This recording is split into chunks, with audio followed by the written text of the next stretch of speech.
Hi, my name is Ashraf Ismail, Game Director of Assassin's Creed 4 Black Flag, and I'm very proud to be showing off the Caribbean open world. Here, we're going to start with Edward after completing a few missions. He's met up with the assassins, but he's not yet bought into the creed, so he still has this selfish need for fame and fortune. Edward is one of the most unique characters we've created for the Assassin's Creed universe. He is a man who is still trying to figure out who he is in life and what he wants to get out of it. At this point in the story, he still wants that fame, so one way to get it is to complete these assassination contracts. This is a way to make money and to gain a bit of notoriety. So here we go. We have 2 targets to take out, 2 Templar brothers. So we're going to accept the contract, and the world map is going to show us where this contract takes place. So we see here that the contract is actually very close to us. It starts in the village we're in, but as we zoom out, we want to show you the world that we have. Many locations, over 50 locations, centered by Cuba, the Bahamas, and Florida up north. This is a massive world. There's a lot to find and do in this Caribbean Sea. But now we'll get back to the Fisherman Village and go after our targets. The Fisherman Village, it's one type of location in this world. It's really here as a convenience to the player. This is where you can start missions, where you can shop to upgrade Edward and the Jackdaw itself. It's really about the mood and the ambiance of the Caribbean Sea. In the distance, we have a tavern that we're approaching. Taverns are places where you can hire crew, play mini games, drink if you wish. But for now, we're going to focus on the targets and take them out.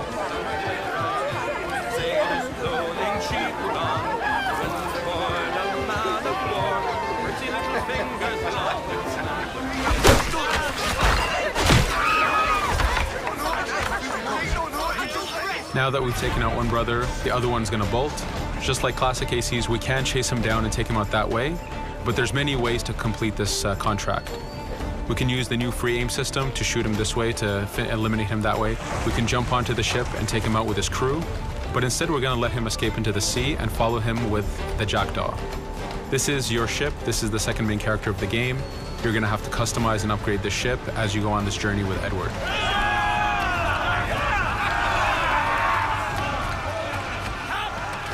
We've seamlessly gone from a ground chase right into a naval chase. We could destroy the ship and complete the contract that way, but instead, using the spyglass, we can see that he's carrying a lot of rum. Rum is important in the economy system. It's one way of making a lot of money if you sell it properly. So instead of destroying the ship, we're going to plunder that ship. Fire!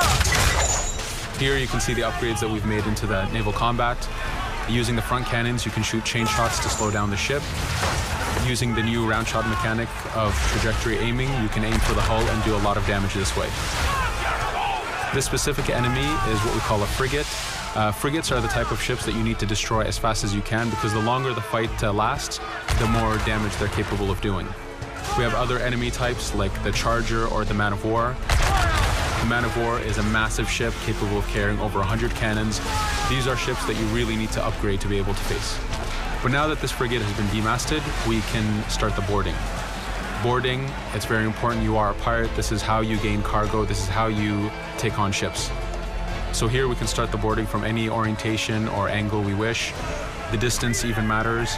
If you get too close, the 2 crews will just jump right into each other.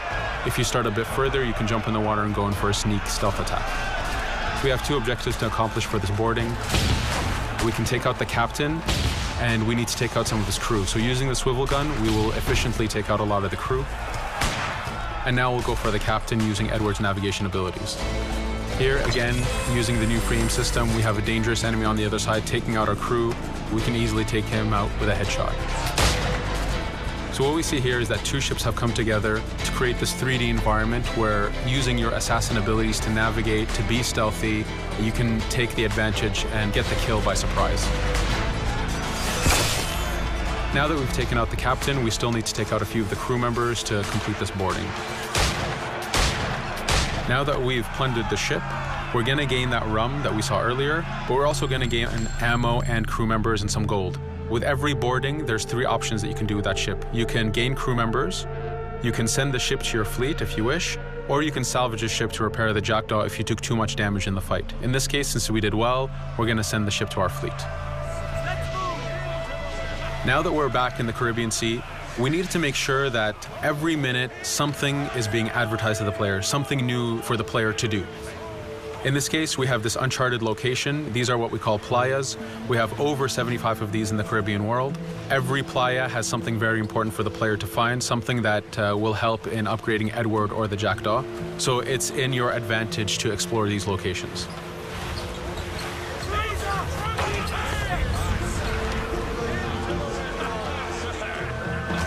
Again, for us, seamlessness is very important.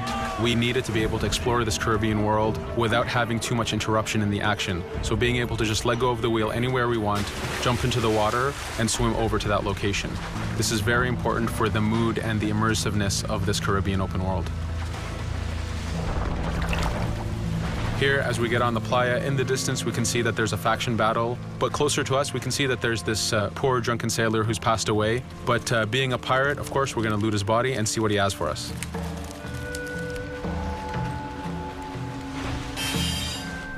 So we found a treasure map. This treasure map is asking us to go to an island called Misteriosa.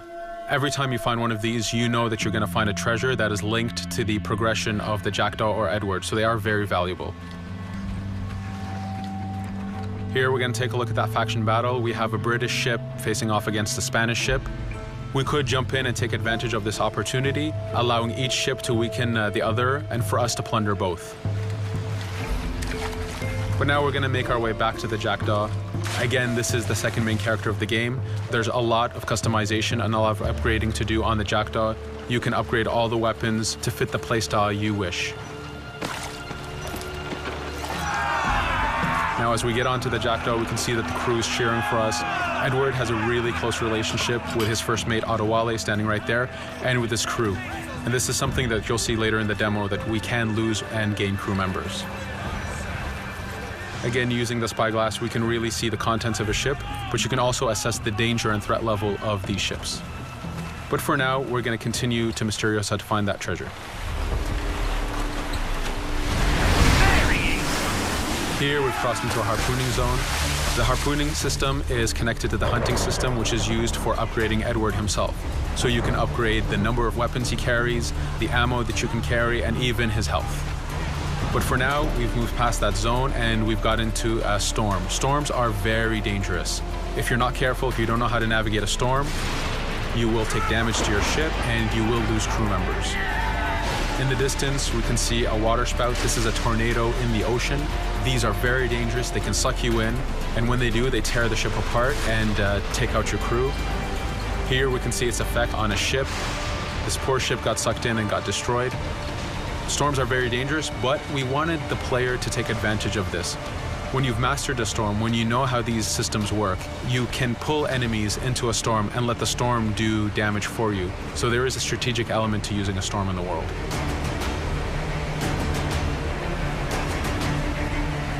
Here we can see that the storm is dying down a bit, but there's still this torrential downpour. It was very important for us to get the real mood of and atmosphere of the Caribbean in the weather cycles and in the daytime cycles.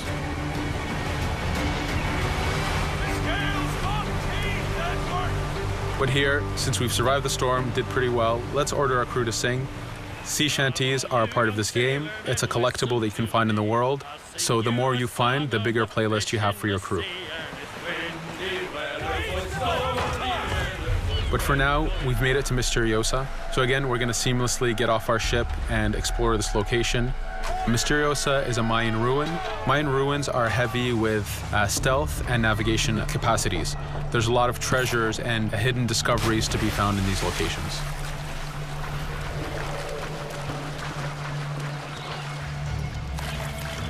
If we recall the treasure map, the treasure is hidden behind a temple. So just by quickly looking around, we can see that temple looks about right. So that's our objective. We'll head there. As we go this way, we can see there's a lot of guards on the beach. We could go in and fight them if we wish to, but to show off that this is a mini open world, we're going to try to find a different route to get to our objective. Here, we've seen a guard. We don't want to alert him, and we don't want to alert the guards on the beach, so we're going to use our stealth ability to take him out silently.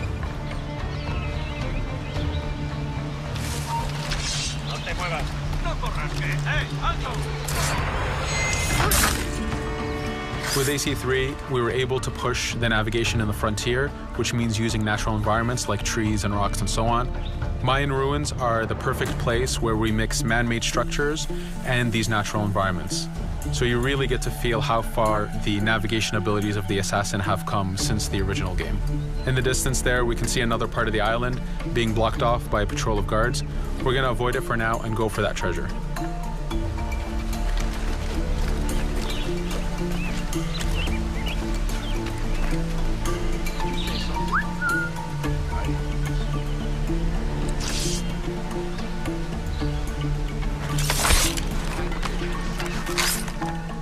It's important for us to be able to give the players new tools, specifically for stealth. In this case, we have the blowpipe.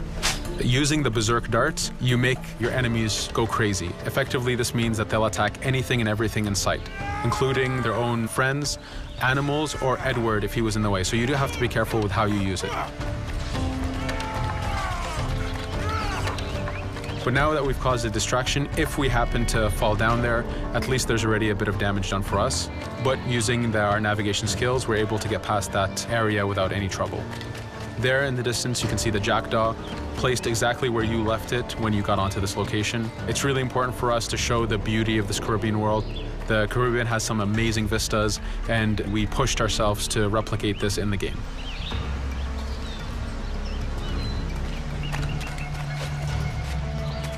As we continue forward, we can see in the distance there's a couple prisoners that are taken hostage. This is a scenario that you need to use stealth.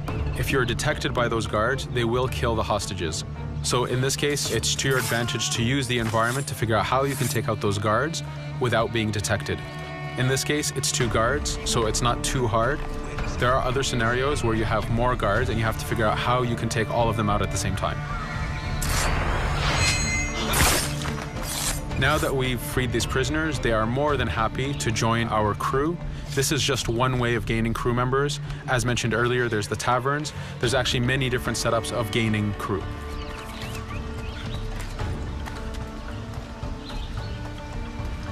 Here, we're going to go back to the treasure map. We can see that the treasure is actually behind the temple near a fountain. So if we just look around, we can see that it's around here.